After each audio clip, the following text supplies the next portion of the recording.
Rob, thank you for joining us on the verge of a tough away trip to Stockport this weekend. Can I get your thoughts ahead of that game? Yeah, no, going to be a tough game.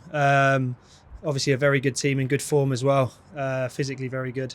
So no, look, by all means, every game in this league's a tough league, as we know, but yeah, particularly tough one, but one we're looking forward to, because I think that performance-wise against Burton was excellent. Obviously, the result, we didn't get the result we wanted, but I thought the performance was really good. Other than one chance, which obviously we gave to them, we were defensively good and created enough chances to score, more at least than we did. So, no, looking forward to the game and hopefully getting back on track to where we were before Christmas. You know, like we said before, it was just that week where we come off it a little bit with the scheduling and the injuries and people missing. So now with the squad getting fitter and stronger, hopefully we'll be in a better place to attack the games.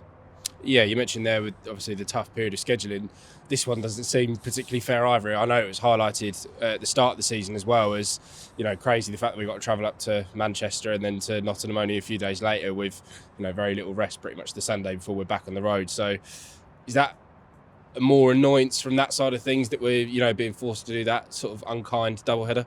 Yeah, I don't know the other fixtures if other clubs are in this situation, but with the Christmas period that we're given and then this period here, it's disappointing because, especially for a club like us, with the resources, it's a coach, sort of 6-hour coach there and back Saturday, then 6-hour coaches on Monday, Tuesday. So look, but then even for the fans as well, it's expense after Christmas for the fans to do 2 away trips, which I know they will. But look, we can't control that. We just have to attack it the best we can. Hopefully, with the squad, the numbers coming back now, the squad will be, in some senses, will be stronger in areas. So hopefully, we'll be able to manage the 2 games and the load over the 2 games. But ultimately, we can only worry about Stockport, and we'll worry about that game, and then we'll tackle Mansfield after and take it from there. Yeah, earlier in the interview you mentioned obviously the good performance against Burton. I think we spoke about it in previous interviews. When do you think we're going to not have to start prioritising obviously result over performance, but do you think going to be any switch in sort of your mentality or the team's mentality in that sense, or do you think once the performance is fully there, obviously the results will then marry up with that? Yeah, well, I think there's no coincidence our best performance has got us our best results. So you can't, in my opinion, you can't consistently get one without the other. But everything we do is geared to win games, and I think what we need to make sure we do is that every opportunity we can to score, whether it's set pieces, long throws, whatever it might be, we might need to be a bit more direct and a bit more forceful, but also by not coming away from what's got us the performances and results, because the way the team dynamic is and the style of play that the club's had, we have to stick to what our principles are in terms of dominating the ball and adding that high intensity in terms of the running, the crossing, and that high press. So no, there's certain things that you have to adapt, but you're always looking to get better. And I think you play well, you tend to get the performances. You get the wins, and that's what we need to concentrate on, because consistently one comes with the other. Yeah, and what's the sort of squad health looking like? Obviously, we put a video out of Flinty doing some running on a treadmill earlier in the week, which was great for fans to see. But obviously, don't get too excited yet. There's still probably quite a few weeks till he's back. But is there any sort of update on him and the rest of the squad? Yeah, Flinty's like the ultimate professional, and he's flying through his rehab. Obviously, still weeks away, but he's had another check with the surgeon that's given the all clear. So that's pleasing for him, because all the hard work he's putting in is showing.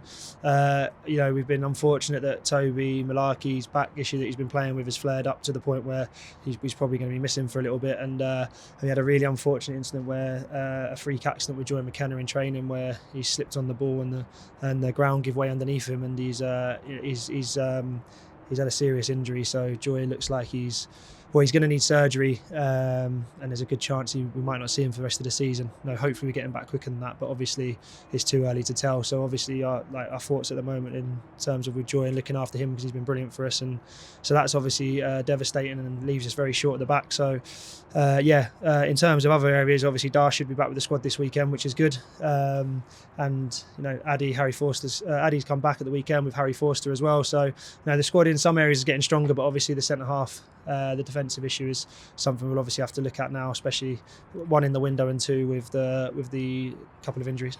Yeah, the window's obviously progressing. There's still plenty of time. We've seen, in previous years, we've, done a lot of deals towards the end of the window, so there's no reason for Crawley fans to panic too much yet. There's still plenty of time. Is there sort of now with these sort of extra added injuries, more stuff, sort of departments that we think we're going to need more than others, do you think? Yeah, well, I think obviously the the defensive situation he's looked at, and I think that's obviously more of an emergency than it is. I say emergency, a priority is the right sense.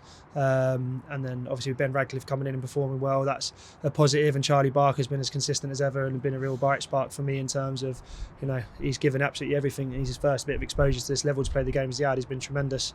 And then obviously we were having to recall Jasper. We need to look at the goalkeeping situation as well to give us a bit more cover. But I think it's one of them ones where obviously the recruitment. I mean, it's obviously understood how the recruitment's done here. I've obviously put in players and names that I know about and that I like, and obviously the club recruit in terms of their model as well. So hopefully we're getting to the point now where there are people coming in, or that we're getting closer to bringing people in. Fingers crossed on that front. It'll be sooner rather than later, so we can give this squad a bit of depth where we need it, and look forward to kicking on for the second half of the season. Yeah, we'll talk about them a little bit more after the 2 games, but a massive shout out to any of the Crawley fans that are making either of the mental journeys this weekend, especially to grounds that they would have previously been to last season. So yeah, fair play to them, and we obviously wish them safe travels. Yeah, 100%. Obviously I know the weather's not great this weekend, so you obviously want everyone to be safe and travel and be careful, but it's so appreciated, especially at the away games, where it's obviously even tougher for us as in terms of stepping up the level. But yes, probably 2 places they'll be familiar with from last year, and yeah, I think that's the thing that needs to be considered is the fans, isn't it? A Saturday and a Tuesday night. Die-hard fans won't miss the game because that's what they are. They're Crawley through and through, and they want to support the lads in every opportunity. And yeah, it's tough for them, but obviously, yeah, it's really appreciated within the group, and obviously we'll always show appreciation. We'll make sure the lads give absolutely everything over the 2 games to show that.